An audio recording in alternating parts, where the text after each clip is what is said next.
Ride along each week as we share proven strategies to strengthen your business, energize your team, and create the business success you've been dreaming about. And now, here's your host, Rich Allen. Is your compensation structure promoting the teamwork you need in your business? Welcome to the Ultimate Business Tune-Up Podcast, where our one and only goal is to help you tune up your business so you can have the long-lasting success and fulfillment that comes from owning a solid, profitable, and sustainable business. Each week, we dive deep into a single topic related to improving your business, improving your team engagement, or improving your relationship with your customers. This week, I want to share some thoughts on compensation structure that you may find both interesting and insightful. At least I hope you'll find them both interesting and insightful. But I probably shouldn't get ahead of myself and just first share my thoughts and let you decide. I've been involved in designing compensation structures for a long time. Not that it's my specialty, but it seems that as soon as you start thinking about building a team to run and grow a business, one of the very first decisions a business owner needs to make is how we compensate and motivate our team. It's not a new concept. Business owners and leaders have been trying to design the perfect compensation structure for years. And still today, it's one of the most difficult challenges any business owner faces when building their dream team. I recall this topic being a big deal back when I was working for Texas Instruments. My assignment was to help them assemble teams for new products that were being introduced into the marketplace. There were a few critical elements that had to be considered when building these new business teams. Did the people we select have the right skills for the business? Did we have the right structure to serve our new markets and new customers? Did we have the right leadership for the new business? And did we have the right compensation and rewards programs to motivate and incentivize the team? If we could get these critical elements right, the likelihood of success would be high. However, if we got any of these critical elements wrong, the new business would struggle right out of the gate. Several years later, when I joined the executive team at Pella Corporation, I was given the assignment to design a compensation structure for our leadership team. Our CEO had the vision to grow the business rapidly, and to do that, we would need to recruit and hire several senior leaders who had experience leading business teams at much larger corporations. So we needed a compensation structure that would create excitement and alignment for the growth that we hoped to achieve. It was a big assignment and one that was critical to the long-term success plan of the company. And without going into details, we were very successful in assembling an executive team that would ultimately lead the company to become a growth-oriented billion-dollar business. And since retiring from Pella Corporation, I've been working with small businesses of all sizes in all industries, helping business owners design compensation structures that promote teamwork, alignment, and radical engagement, all essential for sustainable growth and profitability. So as you can see, I've spent much of my professional life thinking about compensation structures. And one conclusion I've come to, with little reservation, is that commission-based compensation structures don't work all that well for creating a business that will be successful over the long term. I don't share this flippantly or without a lot of thought. I've seen all kinds of commission-based compensation programs, and I have yet to find any that hit the mark on what I consider to be three critical elements of long-term success: promoting teamwork, creating alignment, and inspiring radical engagement of everyone on the team. Here are 4 reasons why I'm not a fan of commission-based compensation structures. First of all, most commission-based compensation plans only apply to those in sales or prospect-facing roles in the company.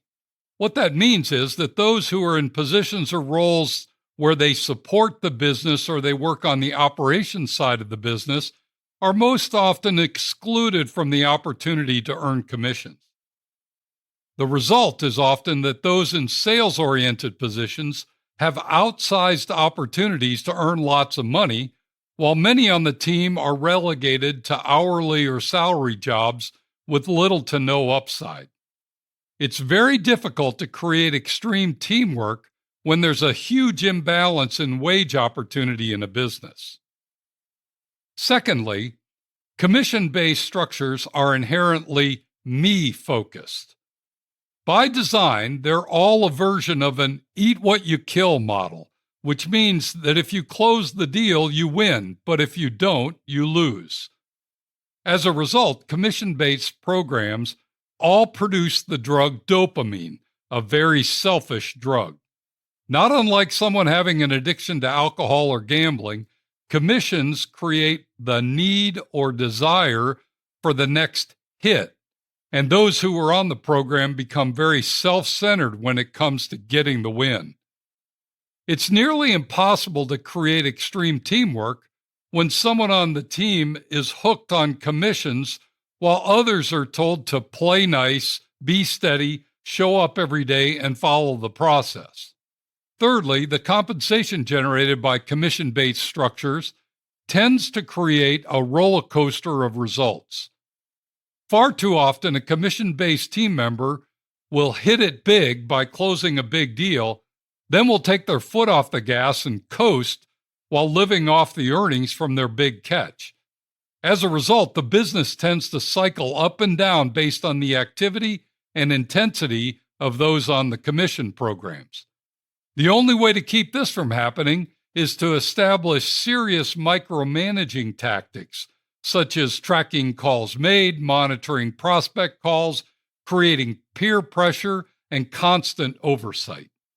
While these tactics can mitigate the ups and downs, the activity itself is hard to maintain over the long term and ends up looking more like babysitting than it does leading or managing.